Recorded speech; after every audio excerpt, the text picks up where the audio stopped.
ভাইরা আমার, কত কষ্ট করেছেন। ইসলামের ইতিহাসগুলি যখন সাহাবা রাসূলদের ওই ত্যাগ তিতিক্ষার কথাগুলি যখন পড়ি, চোখ দিয়ে টপ টপ করে পানি পড়তে থাকে যে আমার পেয়ারা নবী যখন ধরার বুকে তাশরিফ এনেছেন, দিনগুলি এত সহজ ছিল না, অনেক কঠিন ছিল। যখন 39 জন সাহাবা হয়েছে, তখন হযরত ওমরের কাছে গিয়ে কেউ একজন বলছিলেন, ইয়া ওমর, আপনি কি শুনেছেন 39 বিকাম মুসলিমস, 39 জন মুসলমান হয়ে গিয়েছে, আপনি কোথায়? ওমর তলোয়ার বের করেছেন, শূন্যের মধ্যে তলোয়ার এভাবে নাড়া দিয়ে বলেছেন, 40 নাম্বার মুসলমান হতে দিব না। আমার আল্লাহ হয়তোবা আরশের মালিক ডাক দিয়ে বলতেছে, হয়তোবা ওইখান থেকে চিন্তা করছে, ওমর শক্তি দিয়েছি, সামর্থ্য দিয়েছি, আমার নবীকে কতল করবা, শহীদ করবা, নাউজুবিল্লাহ, সাহাবাদের রক্ত ঝরাবা, যাস না, 40 নাম্বার তুই নিজেই।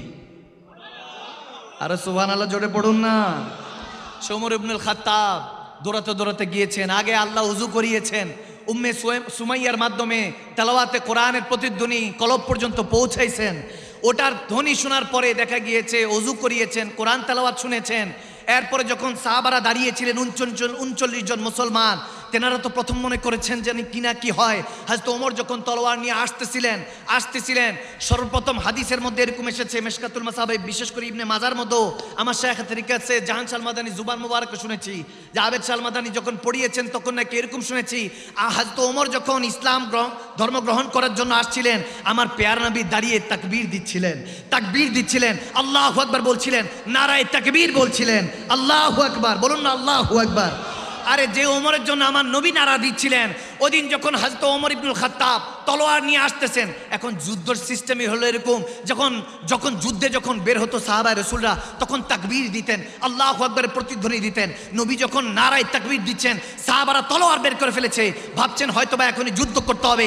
যখন তলোয়ার বের করেছেন, সবাই একসাথে নবীর নারাতে আল্লাহু আকবার বলে উঠেছেন।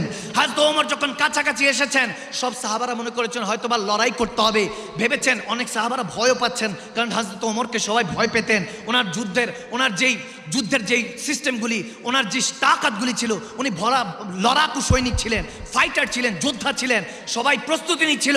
অথচ হযরত ওমর ইবনুল খাত্তাব তলোয়ারটা এনে আমার নবীর কদমে রেখে বলতেছেন, ইয়া রাসূলুল্লাহ, ইয়া হাবিবাল্লাহ, আমাকে কলমা পড়িয়ে মুসলমান বানিয়ে দেন, সুবহানাল্লাহ, আপনার গোলামির মধ্যে নিযুক্তি করে নেন। শেরে খোদা আলী ওই দিন বলেছিলেন মুচকে হাসি দিয়ে, এতক্ষণ নবী যখন নারা দিচ্ছে, আল্লাহু আকবার বলছিলেন আমার নবীর নারাতে সব সাহাবায়ে রাসূলরা, শেরে খোদা আলী মুচকে হেসে দিয়ে ওই দিন বলেছেন, এতদিন তাকবীরের ধ্বনি দেনেওয়ালা আমরা সাহাবারা 39 জন ছিলাম, এখন রেসালাতের ধ্বনি লাগানোর জন্য ওমরকে আল্লাহ পাঠিয়ে দিয়েছেন, সুবহানাল্লাহ। তো ওমর ওই দিন নবীজির কাছে বলতেছেন, ইয়া রাসূলুল্লাহ, ইয়া হাবিবাল্লাহ, হে সরকার আম্বিয়া, আমার আল্লাহর পেয়ারা নবী, আরশের সেই মালিকের পেয়ারা হাবিব, বলুন আকা, আল্লাহ কি সত্য? আল্লাহ কি আছেন? আমার নবী বলেন, হ্যাঁ আছে, আল্লাহ সত্য। বলে হ্যাঁ, আমার নবীকে জিজ্ঞেস করছেন হযরত ওমর, ইয়া রাসূলুল্লাহ, ইয়া হাবিবাল্লাহ, দিন কি সত্য? বলে হ্যাঁ, দিন সত্য। নামাজ পড়লে কি আল্লাহ তাবারক ওয়া তাআলা, ইবাদত বান্দিগি করলে কি আমাদেরকে ক্ষমা করবেন? অতীতের গুনাহ কি তওবাতুন নসুহার মাধ্যমে মাফ করবেন? আমার নবী বলছেন, হ্যাঁ, তুমি তওবা করে ফিরে এসে পড়লে আল্লাহ অতীতের গুনাহগুলি মাফ করে দিবেন। হযরত ওমর এভাবে তাসদিক নিচ্ছিলেন, আমার নবীর থেকে সমস্ত কিছু সত্যতা প্রকাশ করার যেই অনুমতি, সেটা অনুমতি চেয়ে নিচ্ছিলেন। যখন সমস্ত কিছু জেনে নিলেন যে আল্লাহকে আমাদের জন্য জান্নাতের সুব্যবস্থা রেখেছেন, বলে হ্যাঁ রেখেছে, তখন হযরত ওমর বলতেছেন, ইয়া রাসূলুল্লাহ, তাহলে লুকিয়ে লুকিয়ে কেন সালাত আদায় করব? লুকিয়ে লুকিয়ে দিনের কাজ কেন করব? কেন ইসলামের কথা, আপনার শান ও আজমতের কথা লুকিয়ে লুকিয়ে বলবো? আপনি চলেন। এখন হযরত ওমরকে অনেকে পছন্দ করতেন, ফলোয়ার ছিলেন, ওনার অনেক খাদেম ছিল, দাস ছিলেন, তেনারাও এসে ইসলাম ধর্ম গ্রহণ করেছিলেন। যখন করেছেন, হযরত ওমর ইবনুল খাত্তাব কাবাতুল্লাহর সামনে দাঁড়িয়ে বলেছেন, ইয়া হাবিবাল্লাহ, ইয়া রাসূলুল্লাহ, আপনি নামাজ আদায় করেন, সালাত আদায় করেন সবাইকে নিয়ে, আমি পাহারা দিচ্ছি। আর তলোয়ার বের করে বলেছে, এ মক্কাবাসী, তোমরা আমাকেও চিনো, ওমরকেও চিনো। ওমর ইবনুল খাত্তাব বলছেন, আমার বাবা খাত্তাবকেও চিনোস। যদি আজকে কেউ লড়তে চাস, ইসলামের বিরুদ্ধে তলোয়ার উঠাতে চাও, তাহলে ওমরের সামনে আসো। কেউ যদি নিজের স্ত্রীকে বিধবা করতে চাও, যদি সন্তানকে এতিম করতে চাও, আজকে ওমরের সামনে আসো। যেদিন থেকে ওমর চলে এসেছে, ওই দিন থেকে আমার নবী যেদিন নারা দিয়ে দিয়েছেন ওমরের পক্ষে, ওই দিন থেকে একটা আদর্শ কায়েম হয়ে গেল। যখন হযরত ওমরের শান আসবে, হযরত আলী শের খোদার শান আসবে, যখন আহলে বায়াত সাহাবা রাসূলদের শান আসবে, নবীর জন্য লড়ার জন্য, নবীর জন্য রক্ত দেওয়ার জন্য, নবীর জন্য, ইসলামের জন্য, আল্লাহর জন্য, আমার রসুলের জন্য রক্ত দেওয়ার জন্য ওমরের সিংহ, ওমরের মতো ওই সিংহরা দাহার দেওয়ার জন্য প্রস্তুত থাকবে, ঠিক কিনা? হুঙ্কার দেওয়ার জন্য প্রস্তুত থাকবে, ঠিক কিনা বলেন মুসলমান? ওদিন থেকে হযরত ওমর ইবনুল খাত্তাবের জার্নি শুরু।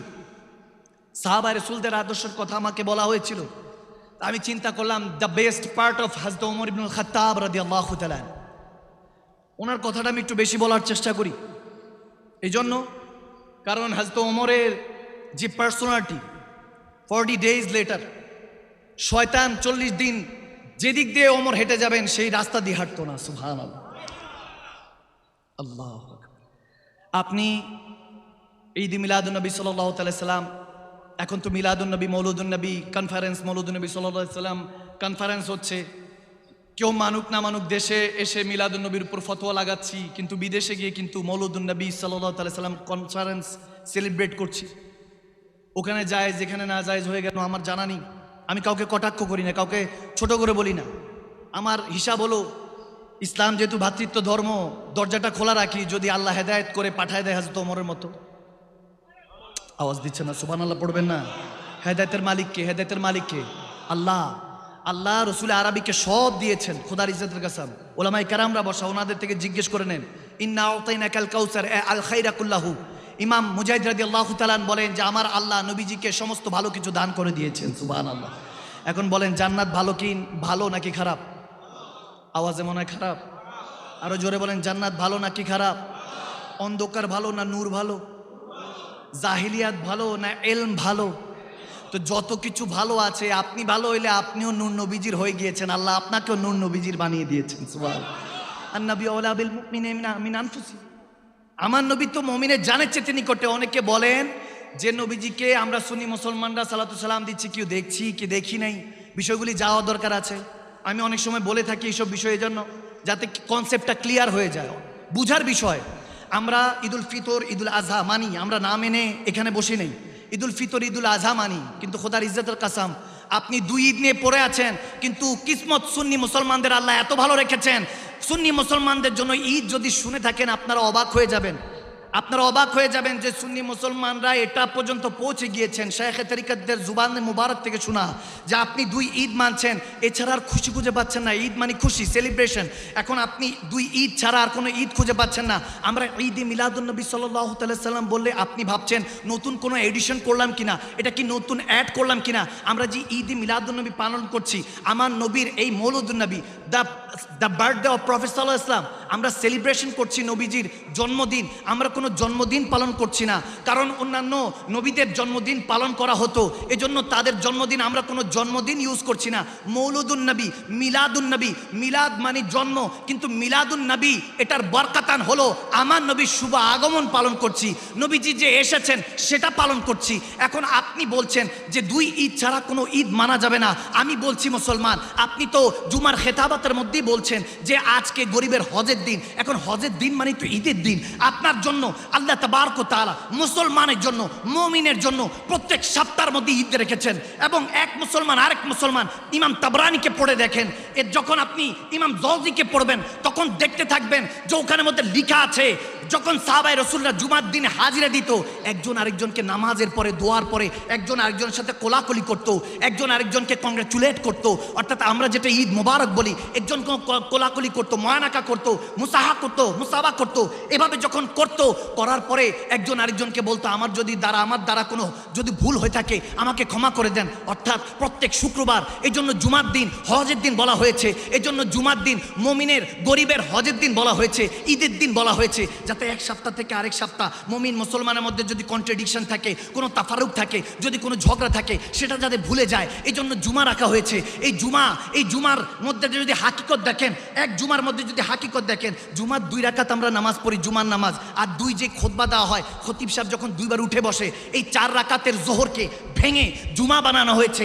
এখন আপনি পড়েন যে আপনি বলতেছেন ঈদুল ফিতর আর ঈদুল আজহা ছাড়া আর কোনো ঈদ নাই। তা আমরা তো দেখতে পাচ্ছি যে প্রত্যেক সপ্তাহে আল্লাহ ঈদ রেখেছেন, প্রত্যেক সপ্তাহে ঈদ রেখেছেন। আর শুনেন, সেখানেই শেষ নয়, হাদিসের মধ্যে রসুল পাক আর রসুল আরবি সাল্লাল্লাহু তাআলা আলাইহি ওয়াসাল্লাম আমার হুজুর বলছেন, ইযা রুযুকিরাল্লাহ, এক আশিক আরেক আশিককে দেখলে আল্লাহর কথা কথা মনে পড়ে, আমার হুজুরে পাকের কথা মনে পড়ে। আরে যখন আশেককে দেখে তখনও তো ঈদের মুহূর্ত বলা হয়, কারণ আল্লাহকে স্মরণ করা তো ঈদের মুহূর্ত থেকে কোনো অংশ কম নয়। বুঝা গেল মুমিনের জন্য প্রত্যেক মুহূর্ত ঈদ রেখেছে। আর এই সমস্ত ঈদে যত রকম আমরা ঈদ পালন বলছি, এতক্ষণ ধরে যত রকমের ঈদের কথা বলছি, প্রতি মুহূর্ত, জুমার দিন, ঈদুল ফিতর, ঈদুল আজহা, সব ঈদের কথা বলছি। এই ঈদের প্রত্যেকটা ঈদের হাকিকত আছে। যদি রমজানের ঈদের হিসাব করেন তাহলে রমজানের ঈদের কথা খেয়াল করলে দেখবেন 30 দিন আপনি যে সিয়াম সাধনা করেছেন, এটার কারণে আপনি সুস্থ হয়েছেন। এখনকার মেডিকেল সায়েন্স বলছে যখন আমরা খাবার না খেয়ে থাকি, আমরা যখন সাহরি থেকে যখন ইফতার পর্যন্ত অপেক্ষা করি, তখন দেখা যায় আমরা না খেয়ে থাকি। ওই না খেয়ে থাকার কারণে আমাদের মধ্যে পাকস্থলীতে কিছু ক্লোরোফিল, কিছু পোকামাকড়ের মতো আছে যেগুলো খাবারগুলিকে হজম করে। দেখবেন খাবার যখন পেটে পড়ে না, পেট কামড়াতে থাকে, ওই খাবারগুলি যখন আমাদের খাবার পায় না খাদ্যনালীতে, ওই পোকাগুলি আমাদের জিসিমের অঙ্গ প্রত্যঙ্গের মধ্যে যেগুলো পয়জন রক্ত আছে, যেগুলোর কারণে ক্যান্সার হতে পারতো, সেগুলো খেয়ে নিমিষ করে ফেলে। এই জন্য রব্বে করিম আমাদেরকে এই রোজার সিস্টেম দিয়েছে। সমস্ত নামাজ ইবাদত, যেমন আপনি নামাজে দাঁড়িয়েছেন, যতক্ষণ ইবাদতে যাচ্ছেন ততক্ষণ ইবাদত, কিন্তু রোজা এমন একটা ইবাদত যে সাহারি থেকে ইফতার পর্যন্ত, ইফতার থেকে আবার সাহারি পর্যন্ত সমস্ত 24 আওয়ার্স ইবাদতে থাকেন আপনি। সুবহানাল্লাহ। যখন এই সিস্টেমটা আপনি বুঝতেছেন, এক মাস যখন সারা বছর 11 মাস খাবার দাবার খাইলেন, ডাক্তার আপনাকে বলতেছে চিংড়ি খাওয়া যাবে না, ইলিশ খাওয়া যাবে না, গরু খাওয়া যাবে না, অথচ হালাল খাবার আপনার জন্য হারাম হয়ে যাচ্ছে, খেতে পারছেন না। কেন? কারণ আমরা সিস্টেমটিক কোনোভাবে খাচ্ছি না, আমরা খাবারও খাচ্ছি, ইবাদতও করছি না। যখন এরকম হয় 11 মাস আমরা খাবার দাবারের কারণে যখন অসুস্থ হয়ে যাই, যখন ডাক্তার আপনাকে বিছানায় ফেলে দেয়, ওষুধের উপরে ভাত থেকে যখন ওষুধ বেশি খান, ওই অবস্থা যখন চলে আসবেন, আমার আল্লাহ তো জানতো। এই জন্য সওম লি ওয়ানা আজিজ বিহি বলছে, রোজাটা আমার এবং এটার প্রতিদান আমি আল্লাহ নিজে দিব, এই জন্য দিব।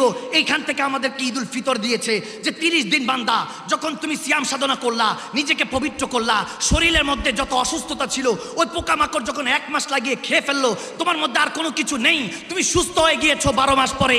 এই জন্য এখন যাও 2 রাকাত নামাজ আদায় করো, ঈদুল ফিতরের শুকরিয়া আদায় করো যে তুমি সুস্থ হয়ে গিয়েছো। সুবহানাল্লাহ। ঈদুল ফিতরের নামাজ বান্দার উপকারের জন্য। এবার আসুন ঈদুল আজহা। ঈদুল আজহা দেওয়া হয়েছে, এখানে ঈদ দেওয়া হয়েছে কোরবানির কারণে। ফাসল্লি লিরাব্বিকা ওয়ানহার, ওই যে পড়েছি ইন্না আতাইনাকাল কাউসার, এই আল কাউসারের পরে রাখা হয়েছে যে কোরবানি এবং সেজদা আল্লাহর কাছে পছন্দ, আল্লাহর কাছে পছন্দ।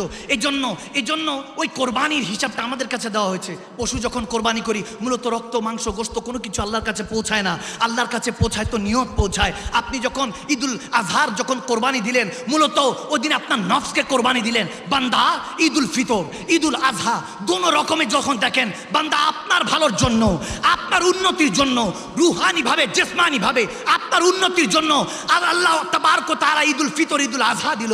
জুমার নামাজ রাখলো আপনাদের যাতে ভ্রাতৃত্ব বজায় রাখে, মুসলমান যাতে রসুনের কোয়ার মতো এক কাতারে থাকে, এই জন্য এই সিস্টেমগুলি রাখা হলো।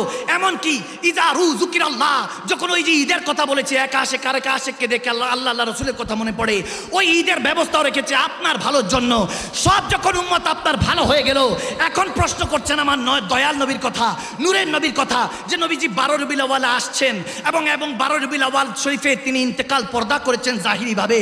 তুমি বলতেছো আশাটা আমরা সুন্নি মুসলমানরা পালন করি, যাওয়াটা কেন পালন করছি না? তাহলে শুনো, তুমি সকল ঈদের সেরা ঈদকে বুঝো নাই, কারণ তোমার সাথে দয়াল নবীর মহব্বত হয় নাই। সুন্নি মুসলমানদের হয়ে গিয়েছে, কারণ কিসমতের মধ্যে আল্লাহ তাবারক ওয়া তাআলা তাদের প্রত্যেকের কিসমতের মধ্যে ঈদে মিলাদুন্নবী লিখে দিয়েছে। এজন্যই তো কোন শায়ের আহলে সুন্নাত বলেছে, সিवाय ইবলিস কে জাহাঁ মে সবই তো খুশিয়াঁ মানা রহে হে, ইবলিস ছাড়া বাকি সবাই আমার নূর নবীর আগমনে খুশি। তুমি এই ঈদ মানতে পারো নাই, অথচ সকল ঈদের সেরা ঈদ মানার পরে রব্বে করিম ওই কুফরির মধ্যে যারা হালতে ছিল, তুমি এসেছো মানো, যাওয়ারটা মানতে চাও না, যে আমরা যাওয়াটা কেন পালন করি না? হ্যাঁ, আমরা সুন্নি মুসলমানরা এটাই বলি, কারণ সাহাবায়ে রাসূল আমাদেরকে এটা শিখিয়েছেন। আমার নবী এসেছেন উম্মতের হেদায়েতের জন্য আর গিয়েছেন উম্মতের শাফাআতের জন্য। সুবহান।